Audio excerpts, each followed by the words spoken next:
Ibaba mo muna yung karga mo. Ha? Baba mo yung karga mo. Ay, Diyos ko.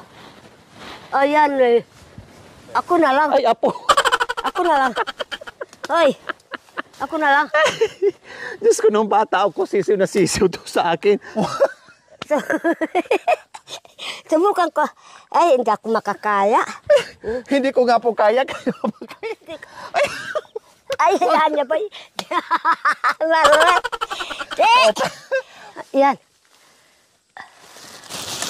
Ay! Ayun, ay. Yan. Ako, panas. Okay. Habay na, habay na. Habay na, habay na. Hadjakay na po. Oo. So bakit yung tod ko hindi na makahagpa pero siya nakaya na pang sumayaw, nakuha pang sumayaw. Grabe, hindi ko alam kung saan nagagaling yung kanilang enerhiya.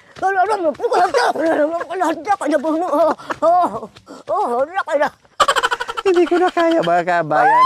Hindi ko mararamdaman yung masakit. Yung pagod. Gusto ko, mag-jogging ako madaling araw. Paano kayo nagja-jogging sa madaling araw? Sabi ko, ganon. Tapos, ganon. Ipakuha buli. Oh. Ah, kaya pala ang liksi nyo. Paano ang buli? Paano ang buli? Ito hato. Bayo ito. Magkalipis ka wa. Nanong mo Paano? Pati luluhod pa kayo? Paano? Ito ganon. Ganon ah. Push up? Ganon. Oh. Ay, Tapos, magka-push up pa kayo? ganon. Oh. Tapos, ganon. Oh. Naku, nanay, hindi ko kaya push up. Hindi ako makabangon. Subukan mo. Sige. Baba muna yan. Naku, pababa pa talaga yan yung ano. Ano ba gagawin ko? Paano po? Ganon. Ay, atap na na. Itur ko lang kayo. Oh, Ganon ah. paano? Ganon. Ganon? Oo. Ganon ako. Marulas kayo na. Matalo ka na lawang. Aray ko, pababa naman na ako. Hindi ko na kaya mo umakyat. Na yung...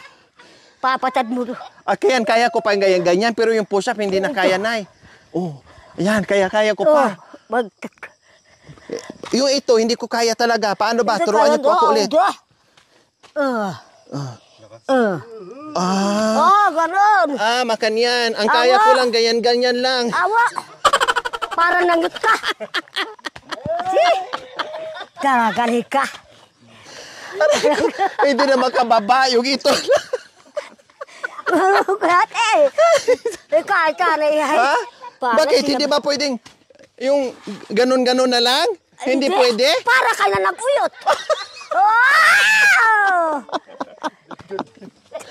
Very good. Wow! Hoy. Wala akong magtad-tad ka ro. Ha? Magtad-tad ka ro. Oh, marunong ko ako, ganyan. Marunong ako ganyan. Marunong ako. Yun lang ang pinakamahirap yung ginawa yung push-up. Awan ko ba na? Ha? Pero ang galing niyo po, nanay, ha? O, subukan niyo nga po ulit. Hindi, Ikaw pa. Hindi ko pa nakita ang push-up mo. Ay, hindi pa talaga, hindi siya titigil mga kabayan. Agad din niya makita yung push-up ko. Hinahamon talaga ako ni Nanay Marisa. Paano ba? Paano po ba? Paano po? Kay na ro. Ganyan. Awa. Ganyan. Ganon. Para karang uyot. Para nandito ng babae.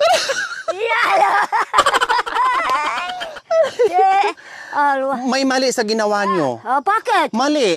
Bakit? Ulitin nyo, may mali po kayo. Bakit? O sige, ulitin nyo po. Yung pinakita nyo po sa akin ganyan na kaganyan. Para maturuan ko po kayo yung tamang exercise.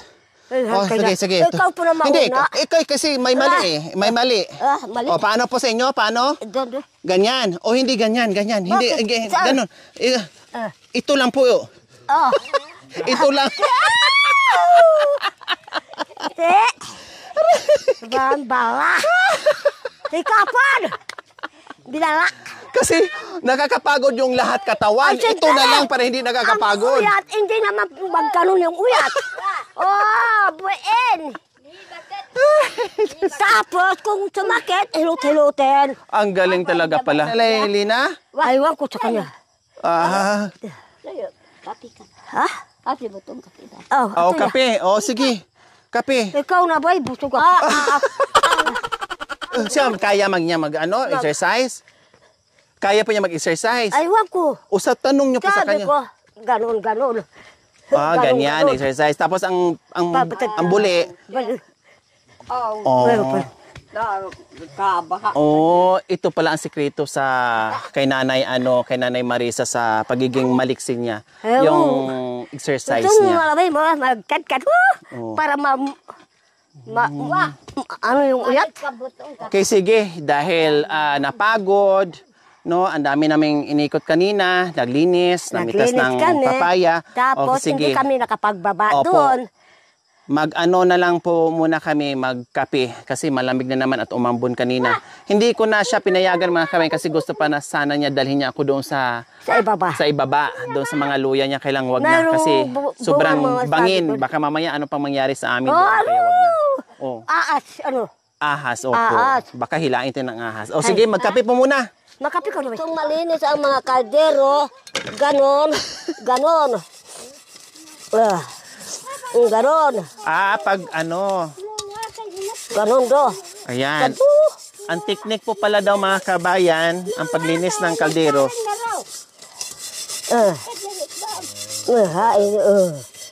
Sasayo din po pala. Marunong din po pala si Nanay Lina. O sayo po kay paano, Nanay Lina? Tapos, Ganyan po ang sikreto sa paglilinis para pumuti po yung yun, ganon. kaldero. Tapos, ganon. Opo. May buhangin, lalagyan ng buhangin. Undo.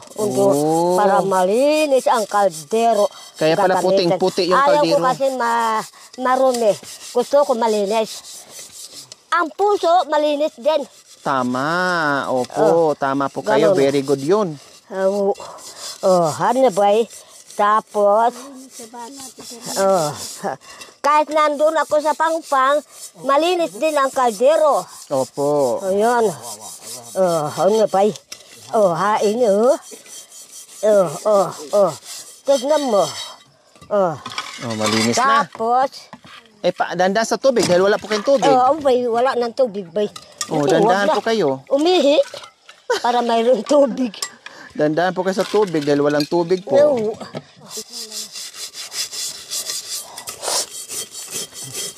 Ayan, maputi na mga kabayan. Yan pala ang sikreto ni Nanay.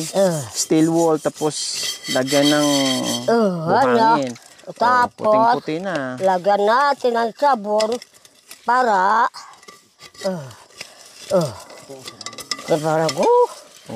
ganon. Opo. Honey, Malinis na malinis. kahit nandun ako sa bayan, naglilinis ako, magwawalis. Sabi nila dyan sa pangpang, ang galing mo naman naglilinis. Bakit wala kayong mga apo? Wala. Gano'n na ba ito? Linis.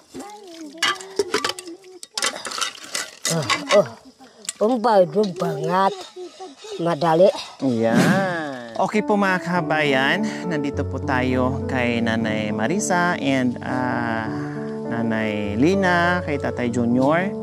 No, nandito kami ngayon, nag-uusap habang nagpapahinga at hindi na namin sinama dito si Tatay Junior kasi siyempre mahina na, konting lakad lang ay hinihingal na, konting lakad lang ay napapagod na.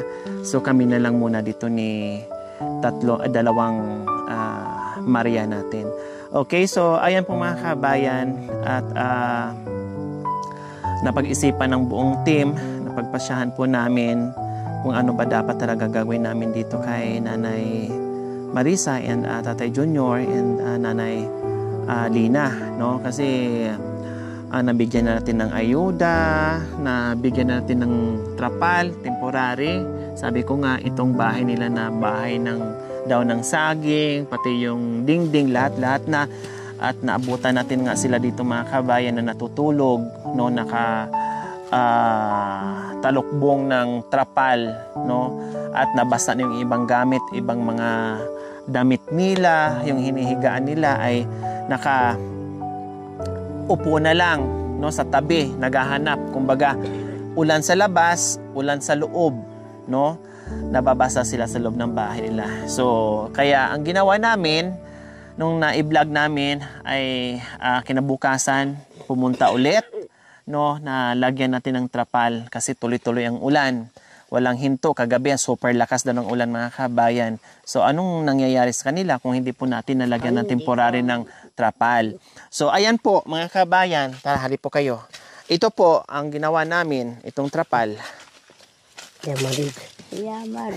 Marig. Ayan, 'di ba? Last time ito yung kinabit namin mga kabayan.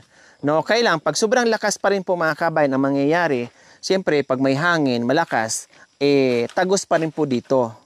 Pero ganun pa man, no, sabi ko nga, temporary for a while habang nag-iisip tayo kung ano pa ang pwede nating magawa dito sa kanilang munting tahanan, sa tirahan po nila. No, ganyan.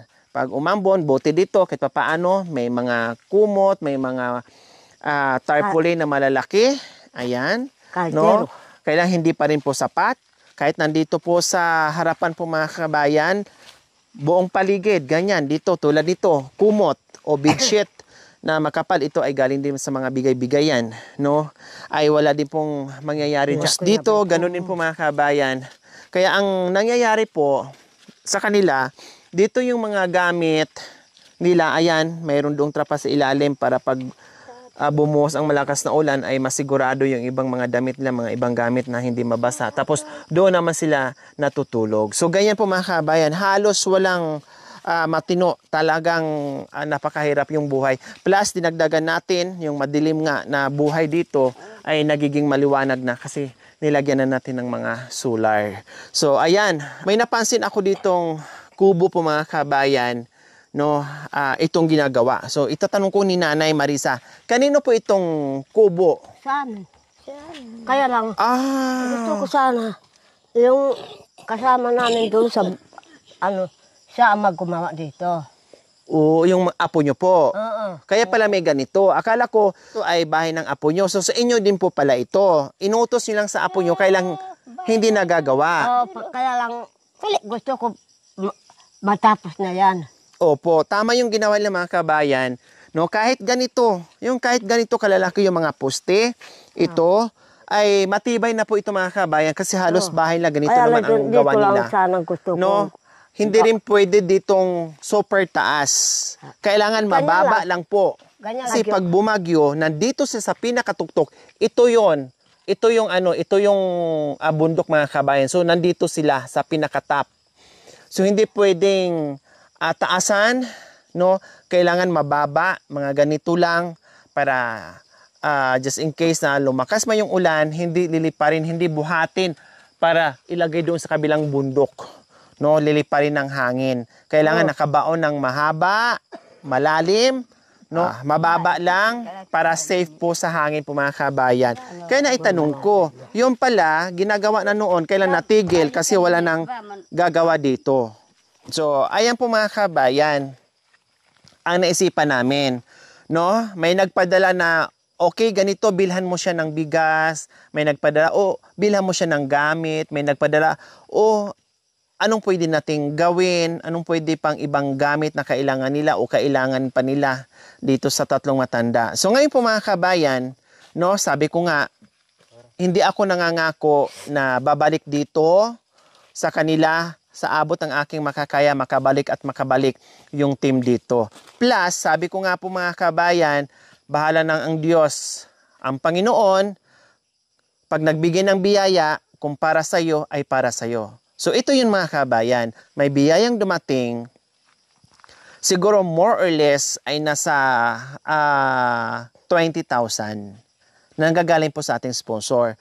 So meron silang naka-specific na kailangan ibili mo ng ganito, kailangan ibili mo ng ganito, kailangan ibili mo ng ganito. So ngayon po mga kabayan, sabi ko, merong nalikom at kahit papaano, kunti na lang ang kulang na makabuo tayo ng kubo na yero na kahit simpleng kubo na nakayero na matibay, na hindi na sila mabasa sa ulan, pagsapit ng tag-ulan, na safe po sila, pati yung mga gamit, no? So sabi ko po mga kabayan, okay, yung pera na nanggagaling po sa sponsors natin, intact muna, nandyan muna, no? And then manawagan ako ngayon mga kabayan para ibili pa ng ibang gamit kasi ang kailangan lang talaga ngayon mga kabayan, no, ay yero plus pako. Din yung pangdingding mga kabayan kahit yung ilang hardiflex lang, no? Plus yung pangsahig nila okay lang, magagawa ng paraan. Yung kawayan ba, no? Yung ganyan kasi malamig pa rin at least. Tapos kung may sobra, sabi ko nga, kung may sobra, kaya lang sana mga kabayan yung simentuhin, yung pinaka poste lang. Kailang hindi pa po yun sigurado mga kabayan kasi unang-una, napakahirap magbuhat ng tubig at saka mga heavy materials po mga kabayan kasi nasa Matarik tayo na area, no? Super highland po talaga, on the top po sila talaga mga kabayan. Napakahirap po yon. So, like what I said po mga kabayan, kahit napakasimple, basta nakayero lang, nakadindin na ng maayos, ay sapat na, okay na po mga kabayan. So, ano ang kailangan natin? Yero, pako, mga kahoy, no? At labor natin. Siyempre, yung taong gagawa at pagkain nila. So, yun po ang kailangan natin. So, ngayon po, ang hawak ko po ngayon mga kabayan on my hand is almost more or less 20,000. So, nananawagan po tayo, nawa ay madagdagan pa po. Buong puso naming manawagan para dito kay Nanay Marisa and Tatay Junior, no, sa kanila ni Nanay Lina na mapagawa po natin yung kanilang bahay kubo. Kasi tulad nito mga kabayan, no, sabi ko nga kanina, pagdating namin dito masungit ang kalangitan pero ayan, bumuhos na naman, ambon na naman po mga kabayan, mamayang hapon, malakas na namang ulan or mamayang gabi. Kaya please, no, kung sino pa yung nais tumulong dito sa bahay kubo ni Nanay Marisa, ay bukas po yung aming palad para mabuo natin yung simpleng bahay kubo nitong tatlong matanda na nakatira po dito mga kabayan. Tulad nung nakaraan, sabi ko nga po mga kabayan, bahala na ang Panginoon, nanay, dasal lang tayo, pag ang biyaya ay para sa'yo, talagang ibibigay yan. So ito na po yung Nanay Marisa.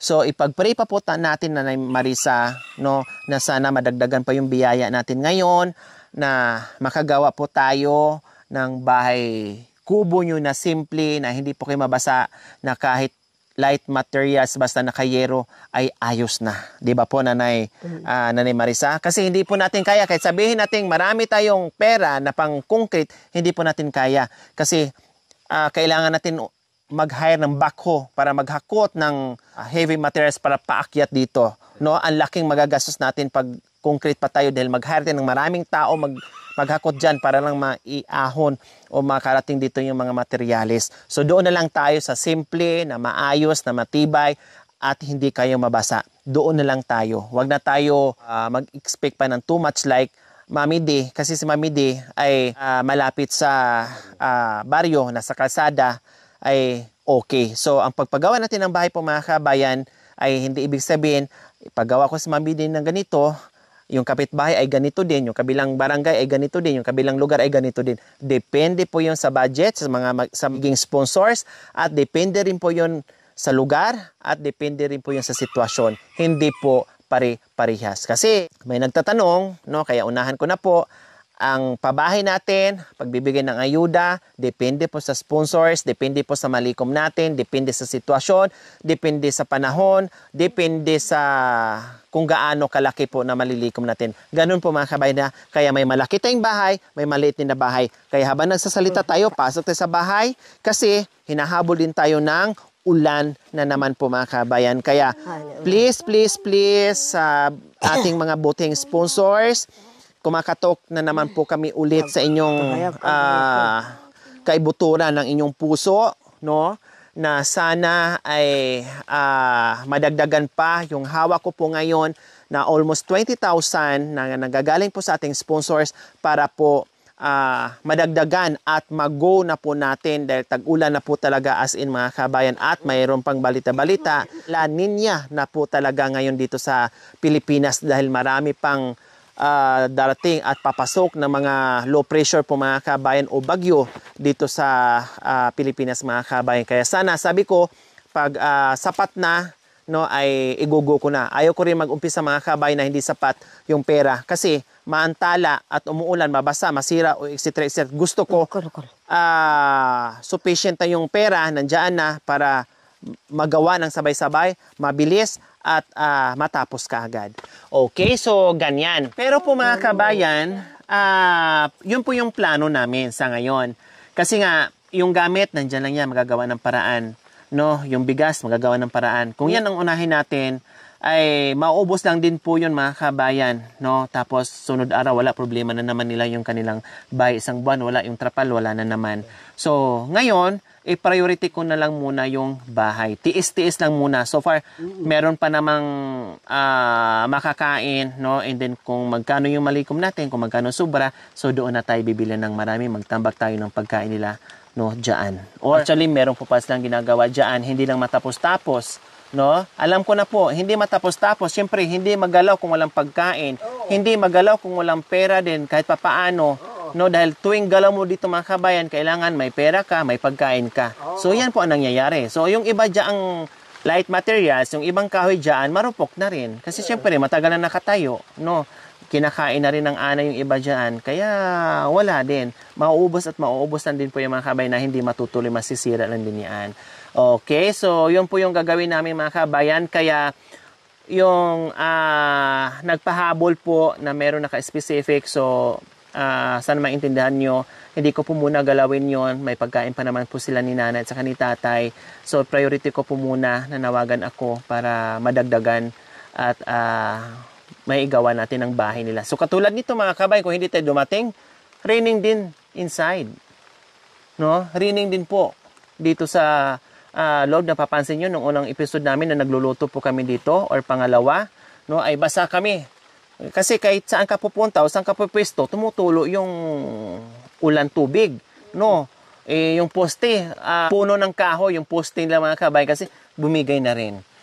Magpapasalamat po muna tayo sa ngayon po na nagpaabot ng pagmamahal dito kay Nanay Marisa and Tatay Junior and then kay Nanay Lina. Salamat po, Sir Romel Butabara, nagpaabot po ng 10,000. Ma'am Mi Sakay, 1,500. Kay Ma'am Aurora Reyes, 2,000. And Ma'am Linda Stain, no, na matagal na rin po nating sponsor mula noon hanggang ngayon, nandiyan din. 5,000 po yung kanyang binigay. So, almost 20,000 yung nalikom natin. Kasi si Sir Romel, ito ang ibibigay natin. Si Ma'am Misaka, ito ibibigay natin. Si Ma'am Aurora, ito ibibigay natin. Si Ma'am Linda nga, ay nahugot natin ito mga kabayan. No? Kasi napakiusapan ko lang na dito kasi kailangan ko. So, no problem. Nandyan handa naman nakasalalay ka agad sa atin yan. Si Ma'am Linda din, walang problema. So, ayan po ang nadagdag kanina. So, sana ay madagdagan pa, no? Ay hindi naman ako nawawalan ng pag-asa, no? Basta pray lang. Ito nga, hindi ko nga akalain na darating ito na akala ko ay ayuda lang, pero napag-isipan ng buong team na ito ang gagawin natin para hindi man tayo makabalik dito, no? Ay masira man yung trapal. At least, meron na silang bagong matitirahan. Okay. Masaya po, Nanay, sa balita na ipagdasal natin. Kahit hindi pa naman sigurado, 50-50% pa. Pero magtiwala lang tayo sa Panginoong Diyos. At least nandoon na tayo sa 50% na matutuloy yung bahay nyo. Pray pa rin po natin na matuloy o madagdagan yung pera natin para ipagawa natin ng bahay kubo nyo na nakayero na hindi na kayo mababasa Hindi, dyan. papalitan na muna yan. Opo. Ang gagawin po namin dyan ay kahit yung medyo malalaking mga poste, maghahanap kami ng mga kahoy para aayusin namin. Para Kami na po bahala. Basta ang gagawin nyo lang po ay pray, ipagdasal natin na madagdagan pa yung malikom natin na donasyon para sa bahay nyo. Para hindi na kayo magtalokbo ng trapal dyan habang nakaupo, habang nakahiga, habang natutulog. Hindi na kayo mababasa. Hindi na kayo magkakasakit. Diba po? O, masaya sa balita. masaya. Ayan. Baka mamayang gabi, hindi kami makakatulog. Oh, matulog kayo ha. Para akabahan kami. Sabi ko sa inyo, hindi ko po kayo ginayuma. Hindi. Kasi para ko kayo ng anak. Opo, baka sabihin nyo na naman, ginayuma ata tayo? Kasi bakit hindi tayo nakakatulog? Hindi. O baka mamaya sabihin nyo na mamayang gabi, ay hindi lang pala tayo nagayuma, kinulam pa. Hindi. Kasi para ko kayo ng anak. Opo. Mabait kayo sa amin, mabait kami sa inyo. Ganun. Opo. Kaya kabahan kami. Opo, pero huwag kayo masyadong mag-isip sa akin na matulog kayo para hindi kayo magkakasakit. Kasi bawal din sa edad nyo na hindi Gabi, nakakatulog. maglilinis ako. Para hindi lang kayo makapag-isip sa akin. Oo, maglilinis ako ng gabi ng kaldero. Oo. O kasi nakakalinis na kayo sa gabi kasi may solar lights na kayo. Oo, talaga. Oh, hindi na Masaya. madilim, hindi na kadiliman. Hindi, maliwanag na. Maliwanag na. Pasalamat ako sa Panginoon. Opo. Maliwanag. Opo. Kasi noon, madilim kami dito. Opo. Oh.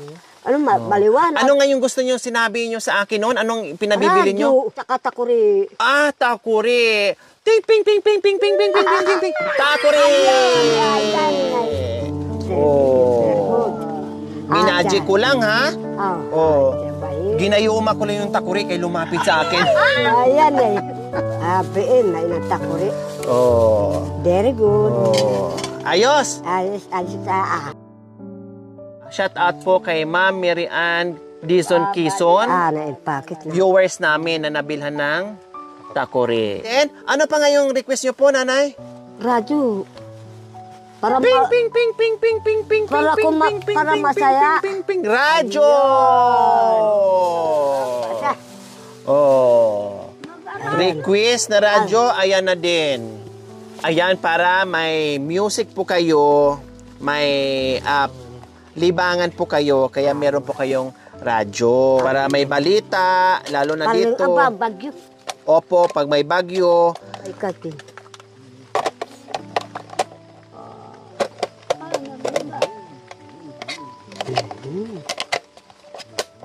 Ayan.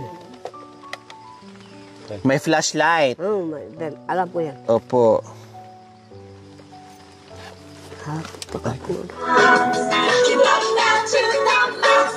Pakanya sigiray.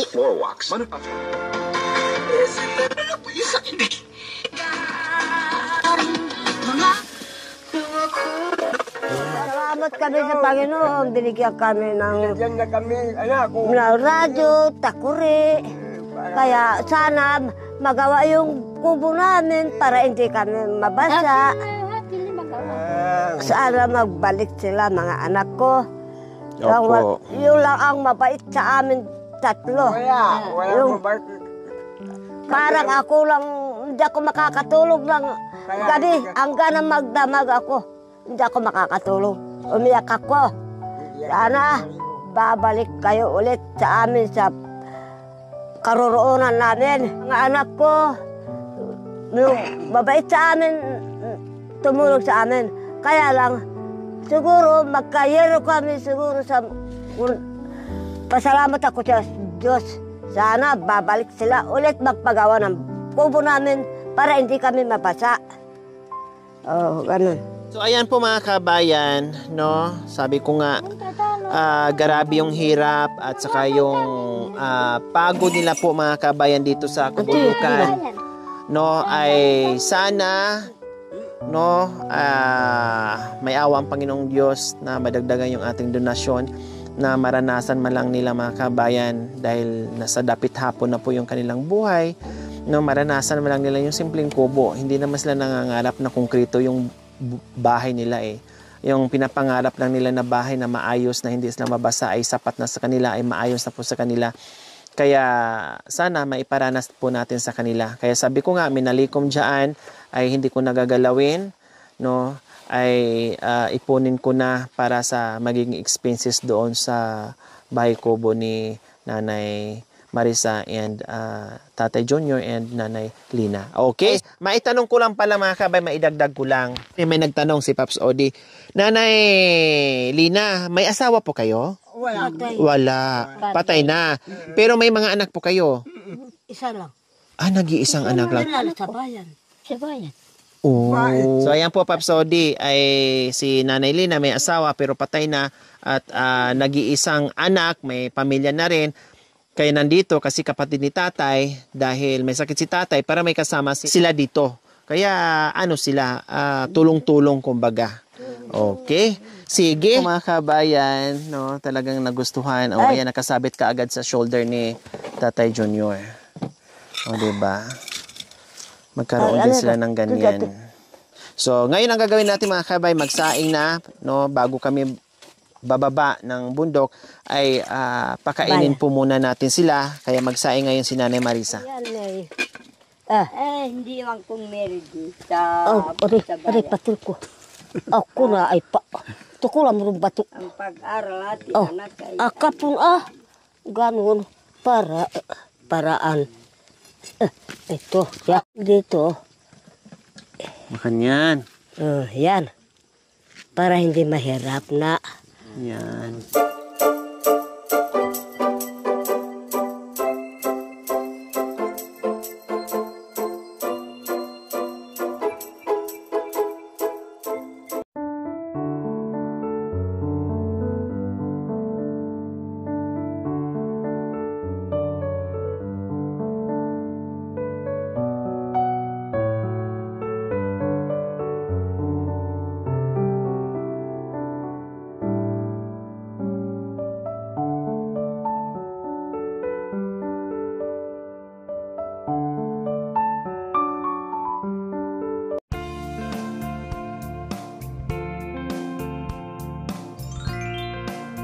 Thank you for watching. Don't forget to like, share, and subscribe.